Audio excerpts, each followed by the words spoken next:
We're obsessed with the Connie Pheiff Show. It's about a lifestyle shift to move up or out. Hey, what's your jam? What's the one thing that really drives you? What makes you unstoppable? It's about opening a new door to live your dream. People give up way too early on their dreams. It's about enjoying the journey. It's about keeping it real.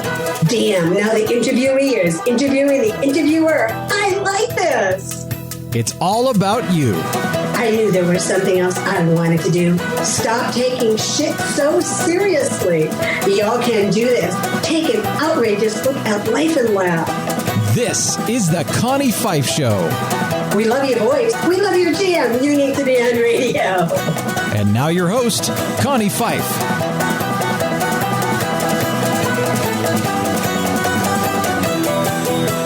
Hey everyone, welcome back. It's Connie Pheiff and it's the Connie Pheiff Show. And as you know, we bring back to the show each and every week the crazy ones.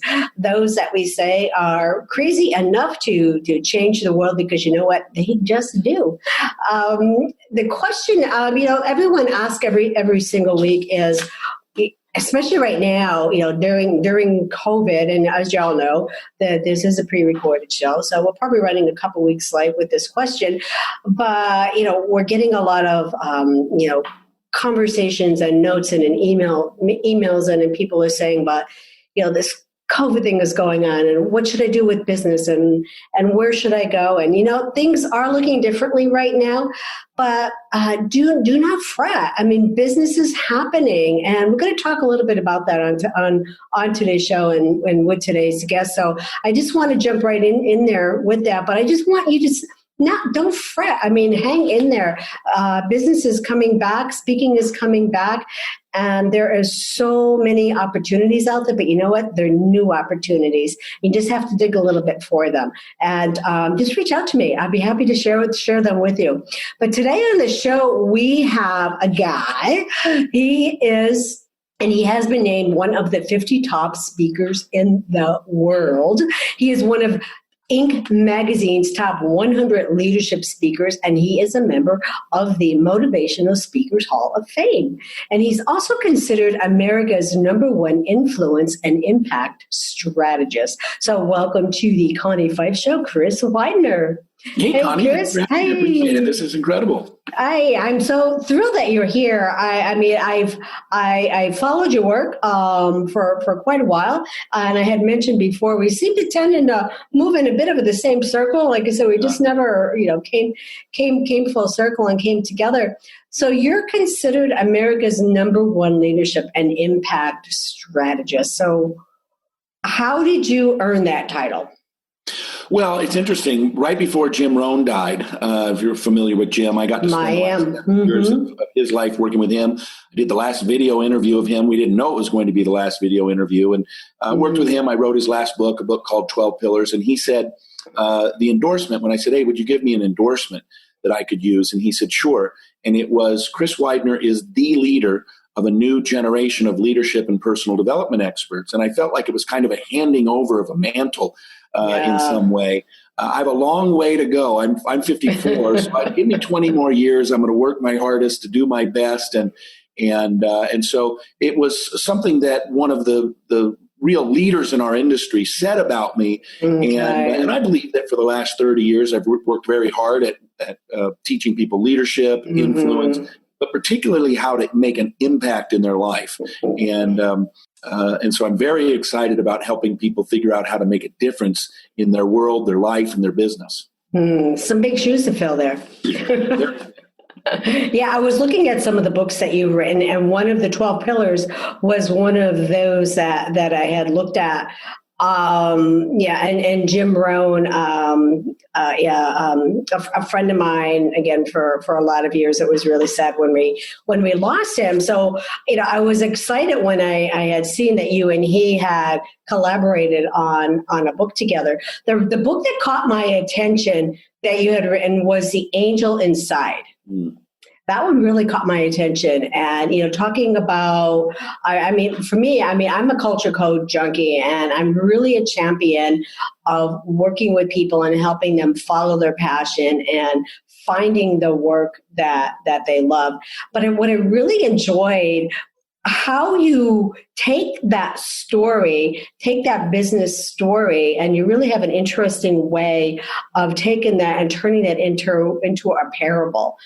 It really pulled me in when I was reading that book. Well, I'll tell you a funny story about that book. I had been ghostwriting for John Maxwell, and this was early 2000s. I'd been ghostwriting for him. I did his nationally syndicated column for about 18 months. And at one point, I came up with a really great idea while I was working and writing his article. It popped into my head, and I went, I should really keep that. And I could have. Nobody would have ever known except me and my integrity. So I left it in there. But I thought to myself, I'm giving my best ideas to other people. And if I were to then go and say them, they would think I was ripping them off. And so I thought, I'm done. And John was my last ghostwriting client. I said, I'm done. And I got a call from Jim Rohn and said, hey, we know you've been writing with John. Would you be willing to do, And I decided that the very next book I wrote, and I had written some before, I wanted to be a bestseller. So ironically, The Angel Inside is the only one of my books that I love, love, love. I like all the rest of them. And right. The rest of them are great. But that's the one that I love. And funny, though, it started out very pragmatic. I wanted to write a bestseller. Oh, now, I did write a bestseller. It ended up #2 on the Wall Street Journal, #7 on the New York Times, #3 on Amazon overall for a week, only behind the pre-release of Harry Potter and the lost book of J.R.R. Tolkien that his grandson found in his attic after he died. So I thought, all right, I'll take third place to those two. All right. But I was going to just write a regular book, and I had 2 pieces of advice that were given to me. The first was by Charlie Tremendous Jones. I don't know if you remember Charlie Jones. I do. Up there, Harrisburg, and he says to me, and those of you who don't know Charlie, go watch some old videos of Charlie. He was the biggest personalities you're ever going to get. He's about 6'3", 6'4", 270-year-old man. And he says, Chris, don't write a big book. Don't write a thick book. Write a thin book. Nobody reads thick books anymore. So I went, okay. Yeah, that was good advice. So I went into a Barnes & Noble. I walked to the business section. I found a Ken Blanchard book. Okay. I counted the words on a page. I multiplied by the pages, and it was 20,000. So almost all of my books now are 20,000 words. But I got a second piece of advice. And the second piece of advice was from Mark Sanborn, one of the great speakers of our time and the National Speakers Association, dear friend of mine. He ended up writing the foreword for the book. He said, you want to make it a parable. And I went, I'd never done that before. So I thought, okay, I'm going to give it a try. So everything about this was totally pragmatic. Okay. And yet it became this passion of love. I love the book because it's personal development, it's a little bit of business, it's art, it's history, it's spirituality. It's by far and away my favorite book. Although some people are saying that my next book is going to be, or is even better. But, it might even be better. And it's interesting that I picked up on that book. I mean, although the Pillars, with Jim Rohn was even more recent than that, but that was the book that I gravitated to. Yeah. Well, the 12 Pillars came about because I was working with Jim when I did Angel Inside, and we had written the Jim Rohn 1-year success plan. And with the success of the Angel Inside, I said to Kyle Wilson, who's the president of Jim Rohn International, I said, why don't I write a similar book utilizing the principles from the 12-month or 12 pillars of the 1-year program. And that's what we did. We took some of the basic principles from each of those months and turned them into the 12 pillars in the book. Oh, okay. So, so that was also very pragmatic. But that is my best-selling book. 12 Pillars is my best-selling book. Okay. It hit all the charts and things because it's totally self-published. And we just sell a lot of them because I'm sure because Jim's name is on it. So, right. And he had a really nice endorsement from Tony Robbins. That was right there as well. Yeah. Well, there was something else that you and I had in common, which I was like, you talked about your mom.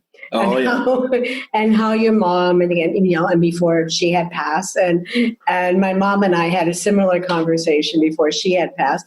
My mom never understood, how do you make money talking to people, she would say, and coaching people. And she'd be like, I just don't get it. I just don't understand. And that's when you had talked about that. And one of your parables, a conversation with your mom, and her shock when she learned that you were getting paid for your gift of speaking. Yeah, she said, let me get this straight. You get paid to do what I told you all those years to stop? Right. Yeah. Because, right? You probably were too. I mean, just chatty, always talking, always. My mom bought me a Mr. Microphone when I was in the 4th grade. Pardon me, the 6th grade, because I remember the house where I had it. She bought me a Mr. Microphone. For those of you who are too young to remember. But you and I sound about the same age, so yeah. Yeah. Google the term Mr. Microphone ad. Take a microphone and tie it into your FM radio station. Right. So when my mother would walk home after work, she'd walk through the door from home, and I'd literally announce her homecoming. Ladies and gentlemen, boys and girls, let's give Charlotte Widener a big welcome home from work. And it just, drove her nuts. But I had one too, but I had to get the black Sharpie and put that S on it. Yeah, Mrs. Microphone. Right. So it was just really, it was interesting. But I mean, a lot of people that I talk to and coach with, they talk about that. They talk about, people don't understand what I do. People don't understand how I make a living helping other people through coaching. And that was one of the things that I wanted to talk to you about, as influential people that, you and I, we've come to be. I mean, in your world, how does influence really relate to integrity and optimism and service? How does that play out for you? Well, influence is something that we don't decide. Right. People decide. Right. Other people decide whether we have influence in their life or not.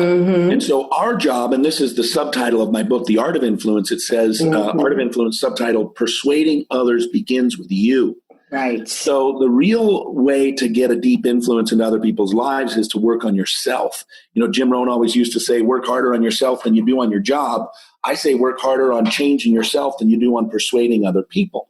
Because if you will change yourself and you make yourself the type of person other people want to do business with or want to follow, it makes persuasion and influence so much easier. So things like having integrity, which breeds trust, having optimism, which breeds admiration, serving other people, which breeds loyalty. All of those things are very important in regard to developing our own influence, in that we position ourselves with other people so they want to follow us or buy from us. Right. And that makes it so much easier, right? So now you're not chasing them. You're not saying, work with me, or, hitting them over the head. It's right. They're calling you. They want to work with you. They're attracted to you.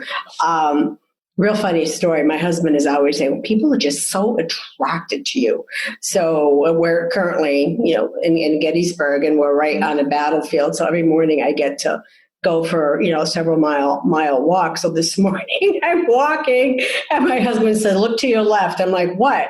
He's like, there is a cow following me. I kid you not, for about a mile, this cow ran through a field following me. That is funny. And I went, okay, we got cows following us now. That is too funny. It was hysterical. It was just so funny.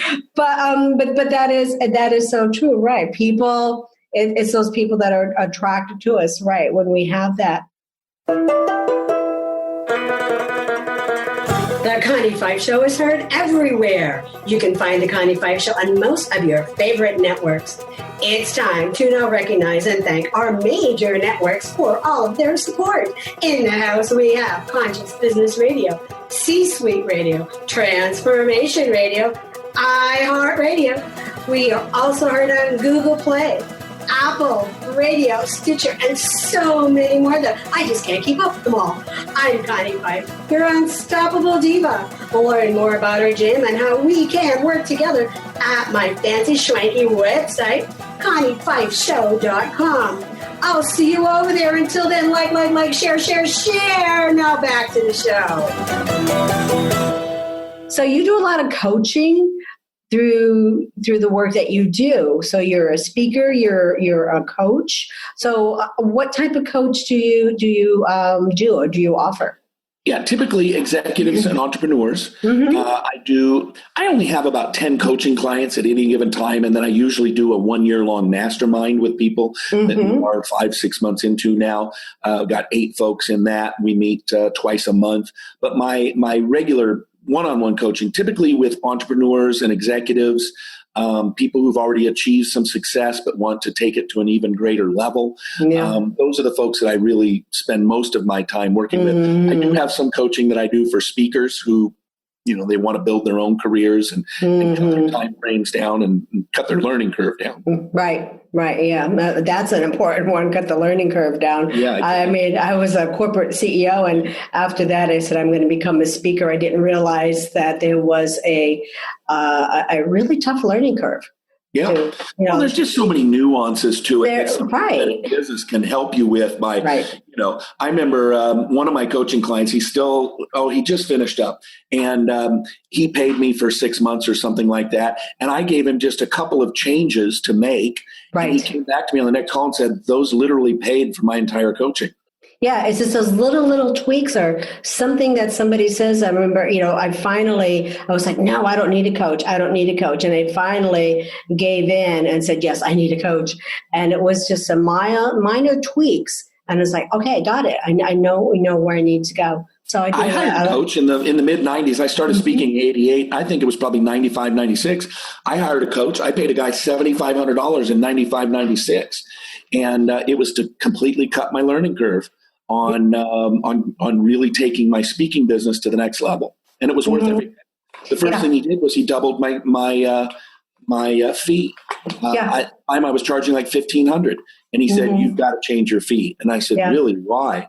Am I charging too much? And he said, no, you're not charging enough. And I said, well, what should I charge? And he said, $3,000. I mean, literally $1,500 extra. It was paid for in the next 5 speaking engagements. I paid for my entire year. Right. I started working with someone. I think, too, it gives you that confidence. And I was working with someone I never put out. I was changing my fee, and I was charging $1,500. And I got a phone call and someone who wanted to hire me. And they said, we want you to represent us. It was a multi-organization across the country. And we want you to represent us in 7 of our locations, but we could only pay you $5,000 per event to speak and represent us. Could you do that? And now you became a $5,000 an hour speaker. I had something similar when I was at 4,500. I got a call from a big association, and they said, you're our last speaker. My CEO read an article. He said to hire you, and I said, okay, great. She said they'd already gotten the 4 or 5 other speakers, and I was the last one. She said, what do you charge? And I said, 4,500. And she said, well, I'll tell you what. Can I pay you $6,000? And I said, sure. Why? And she said, because I have $6,000 left in my budget, and if I don't spend it, I won't get it next year. Right. She said, just give us meat and potatoes, and I'll pay you $6,000. I said, for $6,000, I'll give you meat and potatoes. I'll throw some dessert in. But so I went back to, I had to learn that lesson. I learned it from a client. Right. So that's something that a coach can help you understand how budgets work. And so you can, tap into those as well. Right. So you can tap into them. Yeah. A coach gives you a different perspective on how you look at things. And especially a coach that has been there, done it, has been through it. And then it could give you all of the, well, yeah, you could try that, but let me give you some other advice. I was hired by a company. It was at the Gaylord Potomac right there in DC or over across the river. And they said, what was your fee? And this was a few years ago. And I said, it's $15,000. Right. And they said, ooh, well, we only have 10,000. We can do 10,000. I said, well, do you have an education budget? That's right. We have an education budget. And I said, well, how about this? How about if I give you 4 paperbacks at $5 each of your attendees? And I think there was 400 of them. So They said, oh, we'd love to do that. I said, great, we'll charge $20 for the package. Right. And we'll do 4 books for 400 people. And they said, perfect. Now, let's do the math on that. Right. 20 times 400 is $8,000. Right. My books cost me about $100 each. So it was about $1,600 in cost. Mm-hmm. So $1,600 from $8,000 is $6,400. Right. So that company paid me $16,400 for a speech they told me they couldn't afford $15,000. $15,000. That's right. And it's only because my coach had said, when you get a little bit less, see if they can make it up out of the education budget. Right. I would have never known that unless somebody told me. Right. So you don't know what you don't know unless somebody helps you and tells you. Right. Put that into your little toolbox. Right. There's so many different ways you could do it. Yeah, we talk about that all the time as well. Absolutely. So the other thing too that I really enjoyed, your 4 golden rules of influence. The power of integrity creates trust. The power of optimism creates admiration. The power of service creates loyalty, and the power of excellence creates respect. So are those, and you mentioned them just a little bit ago. I just wanted to jump back to them really quick. So are those your golden rules that you live by? And it looks like you have that in your keynotes. It looks like it's in everything you do. Those are your 4 golden rules of influence. Yeah, that really is the platform. It's funny. Art of Influence is about my 4th or 5th best-selling book, but it's the number one thing I give a speech on. 99% of all my speeches are around those 4 principles: integrity, optimism, service, and excellence. I love that. And it's something that has resonated with people because it's about the personal transformation of the leader. Right. It's not about telling you how to go change people. It's about how to change yourself, which changes people. Right. I love it. Well, a couple more things because we're running out of time here. But I love chatting with you, Chris. Yeah. So finish the sentence for me. I am unstoppable because I am tenacious. I believe that I'm unstoppable because I'm tenacious. I don't quit. I keep going. There have been times I've wanted to quit. There have been times in my life, Connie, when I've literally just said, one more day, give it one more day. Give it one more week. Give it one more week. And I really do think that a lot of people quit just this side of the promised land. Yes. And I think sometimes one of the things I'm most famous for saying is a quote that a lot of people like to use is, the difference between the successful and the unsuccessful is not the absence of obstacles, but the presence of perseverance. And it's perseverance and tenacity that makes people successful, not that they had no obstacles, because everybody has obstacles. You can pick the most successful men and women in the world, and they'll tell you story after story after story. That's right. Of hardships that could have caused them to quit. But they That's right. That's right. And I always say that people give up way too soon on their dreams. Definitely. So what's your process for evaluating opportunities? My process is to run it through my personal mission statement. And my mission statement came out, I did it probably mid-90s. Okay. And it says that I will use my writing and speaking skills to help other people turn their potential into performance, succeed in every area of their lives, and achieve their dreams. So first and foremost does it fit in with me writing or speaking? Is it going to allow me to communicate? Because that's my strengths. My strengths are communication. And so it has to be out of my strengths. I always tell people, you ask me to speak, I'll speak. You ask me to sing, I'm not going to do it. I'd embarrass myself and everybody else. So, but then it also has to be focused around helping other people do the things that they want to do. Right. I love that. And that's it. Know your strengths. And stay there. And I always say, stay in your lane. Absolutely. So, I mean, with what's going on in the world right now, I mean, what do you think is our greatest wound in the world today? It is really, really tough. It's almost unfathomable, and it's terribly sad. I find what we're going on in the world now is a clash of worldviews, and I think that the real problem is both sides have a lack of trying to find common denominators. Everybody's got their heels dug in, and everybody says, I'm right and you're wrong. Right. And it makes it really tough for conversations. I have some people who are on the other side of, political ideologies and things like that. Myself as well. I can't talk to it all. But then I have other people who believe the exact same things as the other friends who I can talk all day long with. Yeah. It tends to be an attitude. It tends to be an attitude of how we treat each other. Yeah, we need to step up and listen. And I had shared, we're currently on the East Coast. I'm spending time in Gettysburg, and I wanted to go to DC this past weekend. We were planning a trip to visit, and I said, no, staying home. Probably a good time to stay at home now. Yeah, I think we'll stay put here.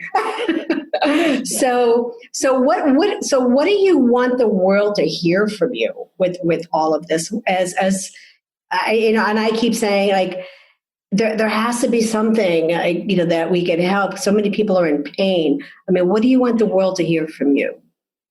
I want the world to hear that we need to be a voice and not an echo. I think, and I think that's an Einstein quote. I heard it 32 years ago. I heard that for the first time. And it's really important because too many people don't do their own research. Too many people don't do their own thinking, frankly. And they regurgitate what they hear on national news or what somebody thinks or tells them to believe. Right. But I think we need more voices rather than more echoes. I love that. People who've done the hard work to think and to formulate ideas and to process and all those kinds of things. I love talking to people who disagree with me. As long as I know that they're open-minded and operating out of good faith. Yes. When you just realize that somebody's just spouting talking points, then you kind of go, okay, this probably isn't going to go very well. Right. Exactly. Like I said, we have dear friends who are on the opposite side, and some days it makes me question, like, why? But then I do, but we can really have an open conversation about it. And, and I kind of get their point, but I don't, but at least we could have a conversation through it. We know that, Connie, they can't figure out why you think what you think either. No, right. And that's why I call it the clash of worldviews. It really is how we view the world and how we operate. Right. So I think both people, there's probably some insincere people at the higher ranking political operative level. But I think the average American who holds to either the right side or the left side or whatever you want to call it, I think for the most part, it's truly good intentions and truly stems from what they believe. Yes. The problem is that the worldviews are so different, it makes it so hard to find any sort of common ground. It really does. So, Chris, again, I'd love to keep talking to you, but we're running out of time. So where can our listeners find you? Easy. ChrisWidener.com. They can find me on Facebook at Chris Widener Speaker. Pretty easy to find me. And that's it, ChrisWidener.com. And definitely, just look for him on all the social pages, on his website. And he has a lot of books out there. Really, really interesting guy. You guys want to check him out. So that's all we have for this week. I'm Connie Pheiff, and I want to thank you all for being here. It's been always enjoyable. I love all the guests that we have here. And remember to check us out on talentconcierge.com. We have a lot of really great guests coming up. And if you're looking for someone to speak at your next event, check out a lot of our talent there because they're ready and they have a lot of programs happening that can help you out for your next event and program. So again, thanks for listening. I'm Connie Pheiff. And remember to be kind to each other. Be kind to each other. Have a great week. We'll see you soon. Bye-bye.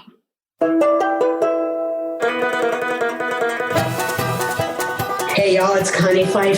Thank you for listening to the Connie Pheiff Show. Check back often. You don't want to miss any of the good stuff. If you like what you hear and would like to be a guest on the show, head over to theconniefeifshow.com to apply.